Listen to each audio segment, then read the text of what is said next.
Muito tem se falado sobre os Néfilim, mas pouco do que tem sido dito corresponde com a verdade. No episódio anterior da série Entendendo Gênesis 6, nós descobrimos que os filhos de Deus eram seres celestiais ou de outros mundos que visitaram nosso planeta, e as filhas do homem foi o termo atribuído às mulheres humanas.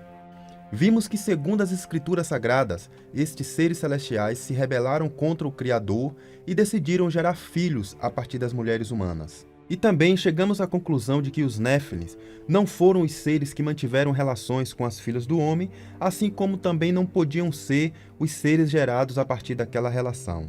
Mas se os Néfilin não foram os anjos que se relacionaram com mulheres, e também não foram os filhos frutos daquela relação, então quem foram os Néfilins? Quem foram os filhos que nasceram da relação entre os filhos de Deus e as filhas do homem? E quem foram os heróis e os valentes da antiguidade? Hoje, nós vamos mergulhar nos escritos antigos para compreender os primórdios de nossa existência. Meu nome é Antônio Alair, seja bem-vindo ao canal Audiobook Discovery.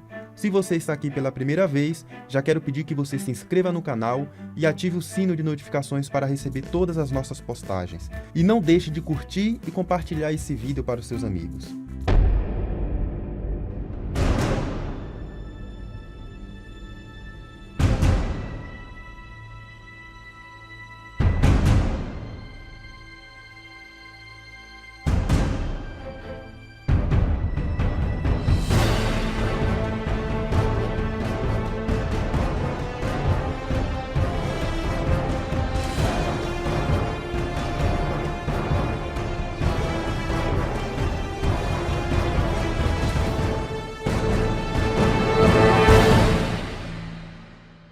Era o ano 480 da vida de Noé. A terra estava corrompida, cheia de violência, maldade e aflição. O homem descobriu a arte da guerra, as magias, as ciências ocultas e passou a utilizar todo esse conhecimento para o mal. Porém, existia algo ainda mais devastador. Toda a criação foi adulterada pelos mesmos que trouxeram os conhecimentos proibidos à humanidade. E agora, os frutos daquela adulteração estavam fazendo com que a terra se enchesse de sangue. Então, o Criador ouve o clamor de suas criaturas, e a pedido de seus mensageiros estabelecidos como vigias da terra, decide enviar ajuda. Entretanto, em um determinado momento, se percebe que o aflito se tornou tão mau quanto seu opressor, e só uma completa destruição poderia purificar a terra e restaurar a criação. Então disse o Senhor: não lutará para sempre o meu espírito com o homem, porque ele também é carne, e seus dias serão 120 anos.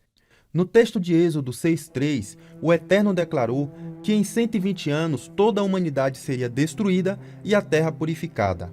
Podemos perceber a urgência em executar essa purificação, porém isso não seria feito antes que o próprio Deus encontrasse remanescentes e meios pelos quais tornasse possível um recomeço. No ano 600 da vida de Noé, a terra é destruída, 120 anos após a determinação do Senhor. Tudo que tinha vida sucumbiu. O relato diz que Noé e sua família se salvaram numa arca. Deus também preservou as espécies que havia criado no Éden. Mas o que de fato aconteceu sobre a terra para levar o Criador a destruir a sua própria criação? Quando nos deparamos com o relato do dilúvio contido no livro do Gênesis, não conseguimos entender os motivos que levaram o Criador a destruir a terra por meio de uma inundação. Quero abrir um parêntese para refletir que, embora muitas vezes não compreendamos a lógica de como o dilúvio ocorreu, ele foi registrado não só pela Bíblia, mas também por diversas culturas antigas, e as suas marcas estão presentes na geologia da Terra. Muitos afirmam que Deus trouxe o dilúvio sobre a terra unicamente porque as pessoas daquela época tinham se tornado demasiadamente más. Mas qual é o grau de veracidade nessa afirmação? Será que hoje nós somos melhores do que os homens pré-diluvianos? Ao analisar o texto de Gênesis, podemos afirmar que a maldade do homem não foi o único fator decisivo na decisão do Criador em destruir a terra. Se fizermos uma reflexão sobre esse relato da história, veremos que o motivo pelo qual o Criador trouxe o dilúvio sobre a terra ia muito além da transgressão e desobediência do homem, que por sinal existiam desde Adão. Mas notem que no verso 3 do capítulo 6 de Gênesis, o autor diz que o Eterno decide que seu espírito não lutaria para sempre com o homem. O verso deixa claro que existia uma contenda na terra, e que o Espírito de Deus lutava ao lado do homem. em defesa da humanidade. Mas em um dado momento, o Criador determina que aquela luta não duraria para sempre, e como o homem também era carne, seria destruído, porque toda a carne havia se corrompido. Deus não estava satisfeito em ter que destruir o homem, mas isso tornou-se necessário.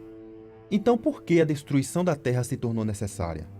A narrativa de Gênesis afirma que seres celestiais, ou de outros mundos, vieram à Terra e geraram filhos a partir de mulheres humanas. O cruzamento da raça humana com seres celestiais provavelmente produziu indivíduos híbridos diferentes das espécies criadas a partir do Éden.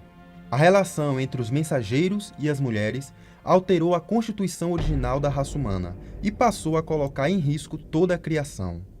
A Bíblia afirma que naqueles dias os Néfilim estavam sobre a terra e que estes foram os valentes e os heróis da antiguidade. Notem que no verso 3, o autor bíblico revela que havia uma contenda na terra. Já no verso 4, encontramos os valentes e os heróis.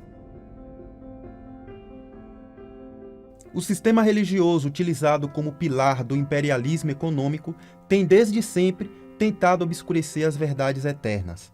No hebraico moderno, criado a partir do século XIX, o termo Nefilim é apresentado como uma referência a homens caídos, fracassados. Observe que, no intuito de ludibriar o conhecimento a respeito das obras do Criador, não levaram nem em consideração o próprio texto bíblico, que deixa evidente ser os Néfilim os heróis e valentes da antiguidade. Na versão da Sociedade Bíblica Britânica e Estrangeira, por exemplo, lemos o seguinte: Ora, naqueles dias estavam os Néfilins na terra, e também depois, quando os filhos de Deus conheceram as filhas do homem, as quais lhes deram filhos. Os Néfilins eram os valentes que houve na antiguidade. A pergunta é, se a Bíblia diz que os Néfilim eram valentes e heróis, homens de fama, então por que o sistema religioso fez o mundo acreditar que os Néfilim eram caídos, fracassados e gigantes diabólicos? A Bíblia não se aprofunda nos eventos descritos em Gênesis 6, mas outros registros antigos descrevem esses eventos com maior riqueza de detalhes. O livro de Enoque esclarece os eventos descritos em Gênesis 6, narrando-os da seguinte forma: Quando outrora aumentou o número dos filhos dos homens, nasceram-lhes filhas bonitas e amoráveis. Os anjos, filhos do céu, ao verem-nas, desejaram-nas e disseram entre si: Vamos tomar mulheres dentre as filhas dos homens e gerar filhos. Entre mentes, elas engravidaram e deram à luz a gigantes de 30 côvados de altura. Estes consumiram todas as provisões de alimentos dos homens. E quando as pessoas nada tinham para dar-lhes, os gigantes voltaram-se contra elas e começaram a devorá-las. Também começaram a atacar os pássaros, os animais selvagens, os répteis e os peixes, rasgando com os dentes as suas carnes e bebendo o seu sangue. Então a terra clamou contra os monstros. Então Miguel, Uriel, Rafael e Gabriel olharam do alto do céu e viram a quantidade de sangue derramado sobre a terra e todas as desgraças que sobrevieram. Então falaram entre si: O clamor da terra deserta de homens bate mais uma vez às portas do céu. A vós, ó santos do céu, invocam assim desoladas as vidas humanas. Levai o nosso lamento à presença do Altíssimo. Então eles falaram ao Senhor dos mundos: Tudo é claro e manifestado diante dos teus olhos. Tu vês tudo, e nada pode ocultar-se na tua presença. Tu vês o que foi perpetrado por Azazel, como ele ensinou sobre a terra toda espécie de transgressões, revelando os segredos eternos dos céus, forçando os homens ao seu conhecimento. Assim procedeu Senjaza, a quem conferiste o comando sobre os seus subalternos. Eles procuraram as filhas dos homens sobre a terra, deitaram-se com elas e tornaram-se impuros. Familiarizaram-nas com toda sorte de pecados. As mulheres pariram gigantes, e em consequência, toda a terra encheu-se de sangue e de calamidades. Então o Altíssimo, o Santo, o Grande, tomou a palavra e enviou Uriel ao filho de Lameque com a ordem seguinte: Dize-lhe em meu nome, esconde-te e anuncia-lhe o fim próximo. Pois o mundo inteiro será destruído, um dilúvio cobrirá toda a terra e aniquilará tudo que sobre ela existe. Comunica-lhe que ele poderá salvar-se e que seus descendentes serão mantidos por todas as gerações do mundo. E a Rafael disse o Eterno: Amarra Azazel de mãos e pés e lança-o nas trevas. E a Gabriel disse o Criador: Levanta a guerra entre os bastardos, os monstros, os filhos das prostituídas, e extirpa-os do meio dos homens, juntamente com todos os filhos dos guardiões. A Miguel disse o Senhor: vai e põe a ferro sem jasa, e os seus sequazes, que se misturaram com as mulheres, e com elas se contaminaram de todas as suas impurezas. Quando os seus filhos se tiverem eliminado mutuamente, e quando os pais tiverem presenciado o extermínio dos seus amados filhos, amarra-os por 7 gerações nos vales da terra, até o dia do seu julgamento, até o dia do juízo final. A análise de Gênesis 6 e do livro de Enoque nos permite afirmar que, com o acasalamento entre anjos e mulheres, a constituição original da raça humana foi adulterada, colocando em risco toda a criação. Com isso, o Criador travou uma guerra em defesa da criação e enviou a este mundo os Nephilim, que lutaram valentemente para salvar o planeta. Mas em meio à batalha, Deus decidiu por destruir toda criatura viva, enviando o dilúvio. Ao contrário do que o sistema religioso dominante afirma, os Nephilim são guardiões, guerreiros celestiais que foram enviados ao planeta Terra para proteger o homem das investidas dos anjos rebeldes que planejavam destruir a criação. No próximo episódio, nós vamos descobrir quem foram os filhos gerados a partir da relação entre os anjos e as mulheres e assim entender qual foi o grande motivo que levou o Eterno a destruir tudo aquilo que ele mesmo criou. E você, o que achou? Deixe sua opinião aqui nos comentários. Se você gostou desse vídeo, curta e compartilhe para os seus amigos. E não deixe de se inscrever no canal e ativar o sino de notificações para receber todas as outras postagens. Eu vejo você no próximo vídeo, porque há muitos mistérios a serem revelados. Um abraço e até lá!